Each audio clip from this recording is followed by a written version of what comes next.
Good day to you. This is Michael Hallam, Network Coordinator for the Ethical Small Traders Association. I'm just here with Charles Tisdall again. We're just going to briefly revisit the 7 principles of health. So this is a whistle stop tour of the 7 principles of health,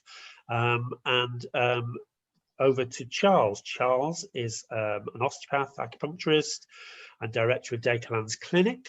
He's been he established that in 1988, and he's been practicing there for 33 years, and he has seen over 90,000 patients in that time. So he does know a thing or two about health.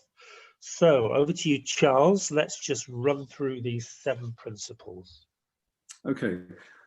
So I have a background in education, certificate of education from Loughborough Colleges and a degree in philosophy of education from Exeter University.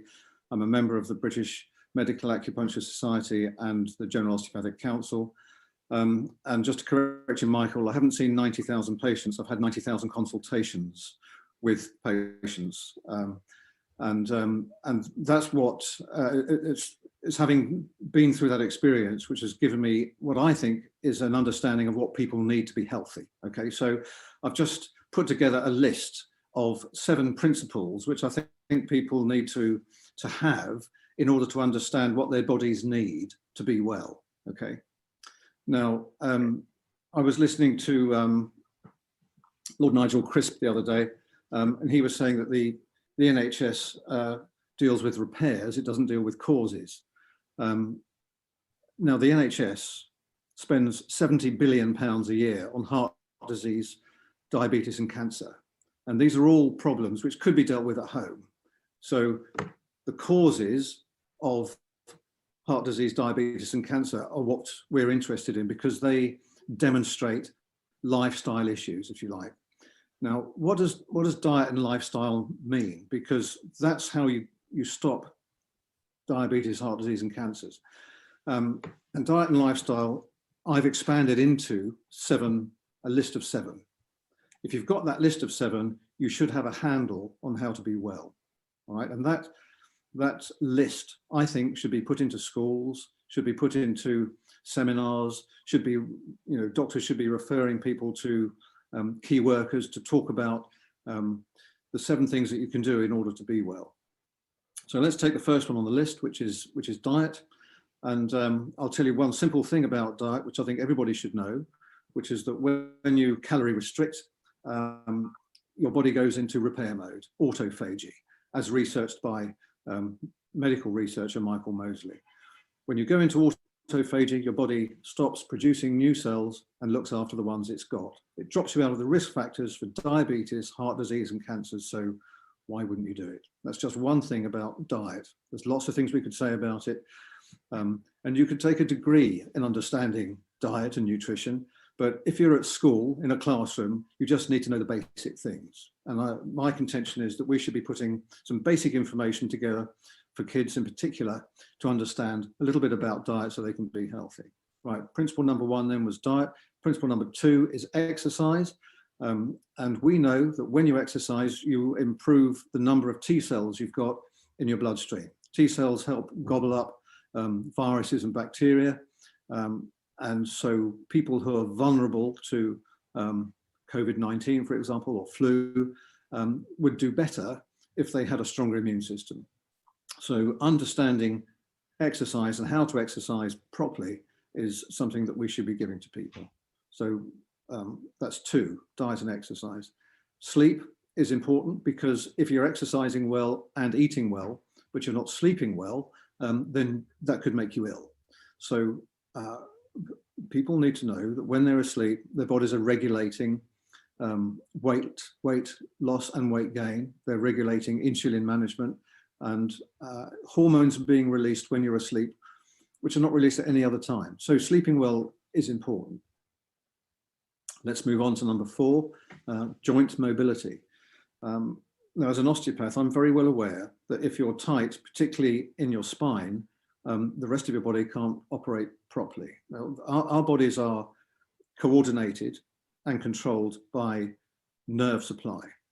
Nerve supply goes to blood supply and controls the diameter of blood vessels. So if your nerve supply is not right, you can't function properly. For example, if I manipulate at the level of D12 to L1, which is the middle of your spine, it frees up the nerve supply to the reproductive organs, for example. So women who've had problems conceiving can then conceive. And I've seen that happen many times over the 33 years that I've been working. Couples who've had problems conceiving and they've done everything and the egg isn't staying. So they've gone through a process of fertility. And then as if by magic, just by adjusting the spinal column, everything starts to work properly because the nerve supply has been freed up, the blood supply and the vitality to those organs is allowed to function properly. So I'll move on to environment. Environment is important because Homo sapiens has evolved over tens of thousands of years in an environment which he has learned to respond to, and his body processes are geared to that. If we spend our lives indoors in confined spaces without natural light, reduced oxygen, it's not good for us.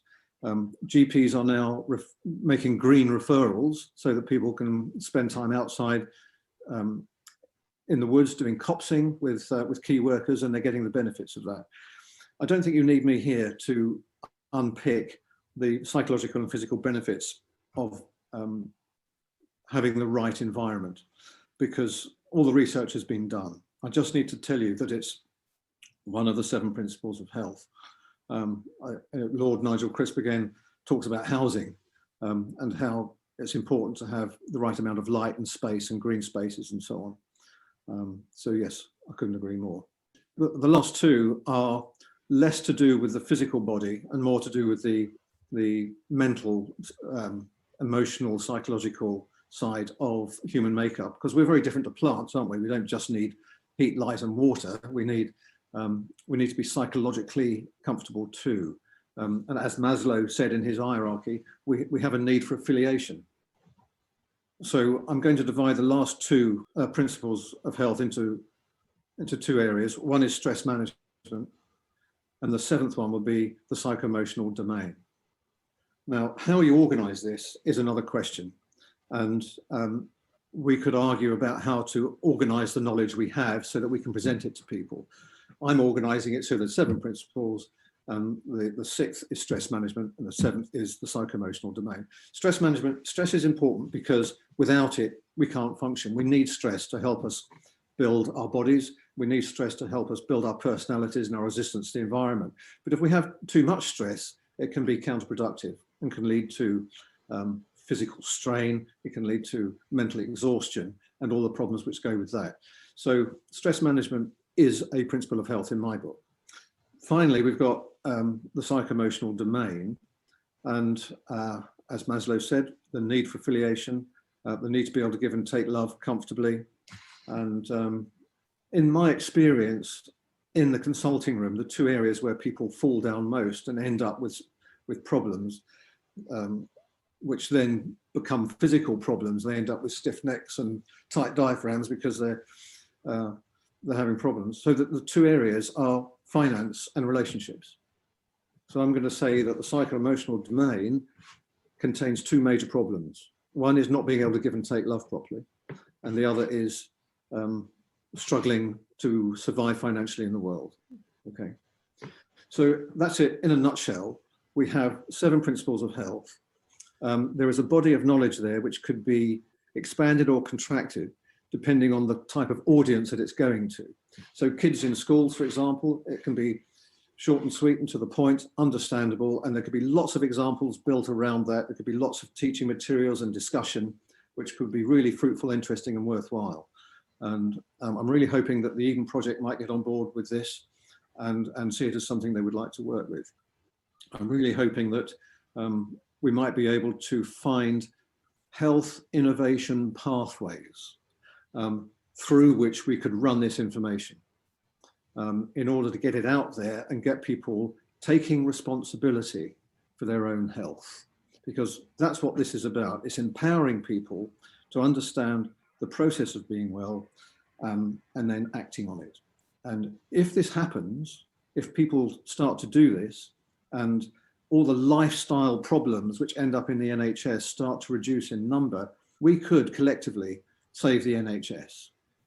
So if the £20 billion that was promised by Theresa May a couple of years ago to the NHS, and she wanted to spend that money on more doctors and more nurses, but you could argue that if that money was spent on an education programme, it would have a much better long-term effect. So that's the 7 principles in a nutshell, Michael. And I really hope that we can do something to help change the situation out there. Thank you very much, Charles. Thank you. Okay, thank you. Bye-bye.